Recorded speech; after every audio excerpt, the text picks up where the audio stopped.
tunataka tujipange ili maneno iwe sawa. Lakini kwa sasa hivi jamii ya Wakamba mliambiwa muingie serikali. Hamwezi ingia saa hizi wakati mtu wenyu anaenda kuwa rais. Itawezekana kweli? Wamama warembo wazee tim. Wacha niwachie hapo, nisipige tim na jela la sana. Nitaharibu maneno hapa. Asante sana Mheshimiwa Soro. Pigia Babu Owino makofi tafadhali. Amesema ya 2032, amesema serikali, na kwa hivyo tuendelee mbele.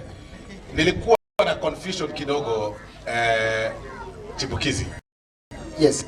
Chipukizi, wakati Babu Owino amezungumza hapa, alisema ya kwamba hapa kuna class 8.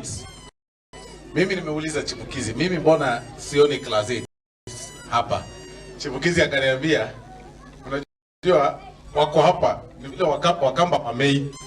Sasa unajua mimi ndio the tallest mheshimiwa. Amesema lakini sisi tunajua mnamea. Ile kitu hatujui ni ile kitu tunajua kule kwetu ni kutozeeka. Unapata mama kama huyo ameketi hapa, ako 107 years. Lakini huwezi jua. That is the truth. Mungu amempa